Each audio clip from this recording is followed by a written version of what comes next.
on va parler peu, on va parler vrai.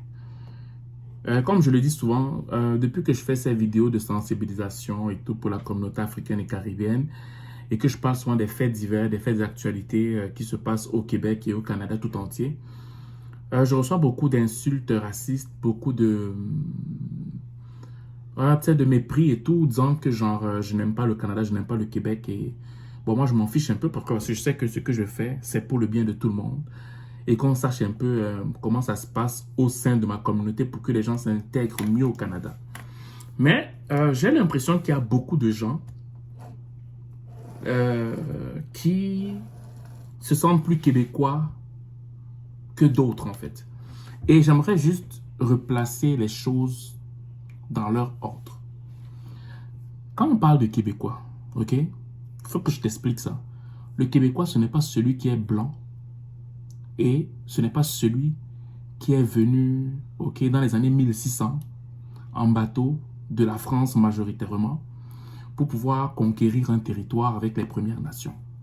Parce que si on prend ce groupuscule de personnes, parce que beaucoup l'ont dans leur tête, ils oublient ça.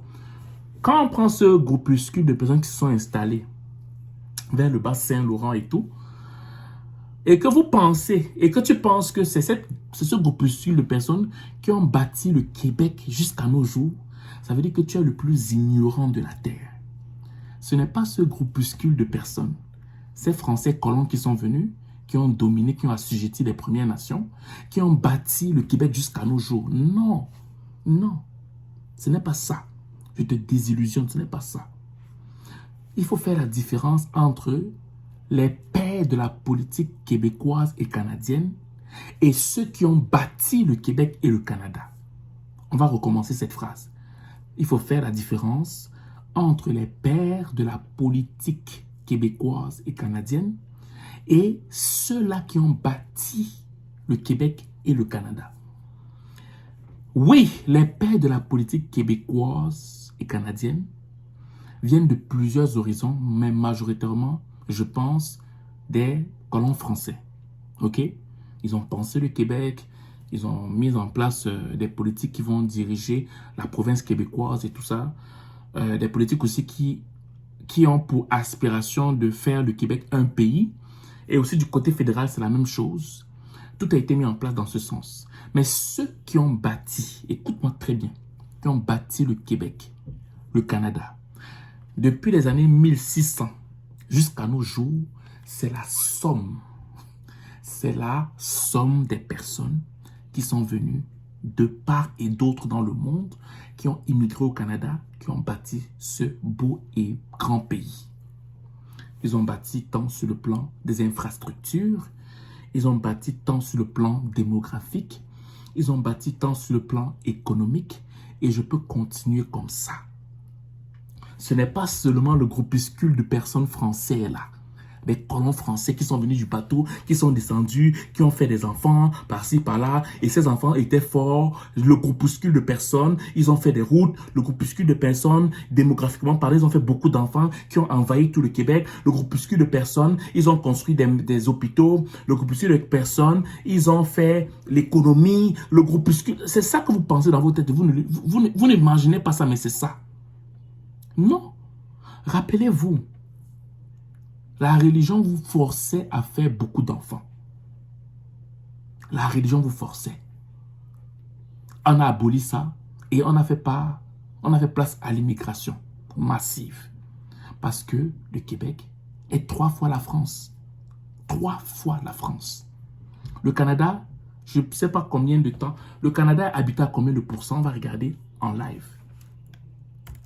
Le Canada est habité à, je vais mettre à combien de pourcents? À combien de pourcents?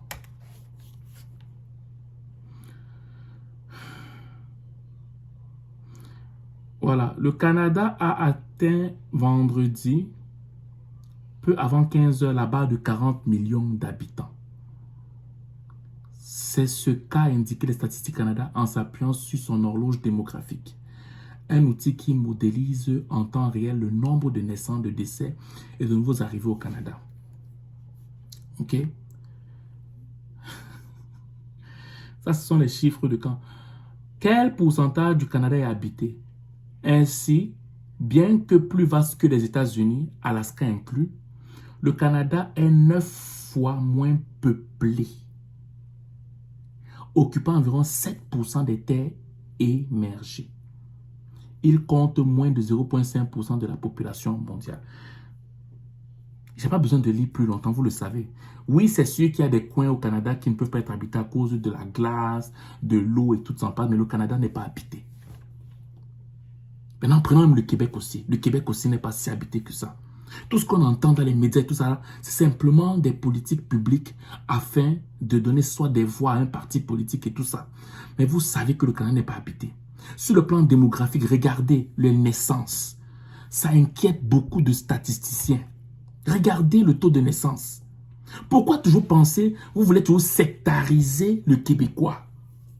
Le Québécois, c'est l'Africain qui est venu, qui a immigré ici. Le Québécois, c'est l'Asiatique qui a immigré ici au Québec. Le Québécois, c'est le Chinois, c'est le Français, c'est le Camerounais, c'est l'Ivoirien. Pourquoi vous voulez toujours sectariser ça? Je ne vous comprends pas. Je ne vous comprends pas. Et ce qui me fait encore le plus mal, ceux qui prétendent être plus Québécois que d'autres, ils n'ont même pas 2 générations ici. C'est ça qui me fait le plus mal. C'est que oui, allez chez vous, allez chez vous. Vous, là, la majeure partie de vous qui dites ça, vous n'avez même pas 2, 3 générations ici. Je suis convaincu de ça. Mais vous parlez, vous parlez, vous parlez, vous parlez. Le Québec, il faut faire la différence entre les pères de la politique québécoise et ceux qui ont construit le Québec et le Canada. Faites la différence. Ceux qui ont bâti la politique sont majoritairement des Québécois, les pères fondateurs de la politique. C'est généralement ceux qui sont venus, les arrière-petits-fils de ceux qui sont arrivés de la France et majoritairement de la France. Mais ceux qui ont bâti, construit, structuré, ce sont les gens qui viennent de part et d'autre, incluant les Noirs, incluant les Asiatiques, incluant les Latinos que vous n'aimez pas beaucoup, incluant toutes ces personnes-là. Parce que si tous partent, le Québec devient comme avant. Les plantations par-ci, par-là, et tout ça, on le sait, vous et moi, vous le savez. Donc arrêtez de faire cette hypocrisie-là. Ce n'est pas une bonne chose. Parce que ceux qui pensent comme ça apportent la division au sein de la population. Alors que c'est tout le multiculturalisme qui a bâti ce Québec qui est comme il est. C'est tout le multiculturalisme qui a bâti le Canada comme il est. Il fallait que je vous le dise en face pour que vous arrêtiez ces conneries. Et c'est ça qui fait en sorte que beaucoup de gens commencent à dire que le Canada est raciste, le Québec est raciste, alors que ce n'est pas ça. C'est la somme, c'est l'union qui fait la force. Un Québécois noir a besoin d'un Québécois blanc. Un Québécois blanc a besoin d'un Québécois indien. Un Québécois indien a besoin d'un Québécois asiatique. On fait un, comme la main, comme les doigts d'une main. On fait un. Moi, ce que je voulais vous dire aujourd'hui, c'est ce que je voulais dire aujourd'hui. Je n'ai pas autre chose à dire. Je ne parle pas de mes rencontres et toutes ces choses-là. Je n'ai que ça à dire. La division va détruire le Québec, va détruire le Canada. C'est tout. C'est tout ce que je voulais vous dire. Bonne journée.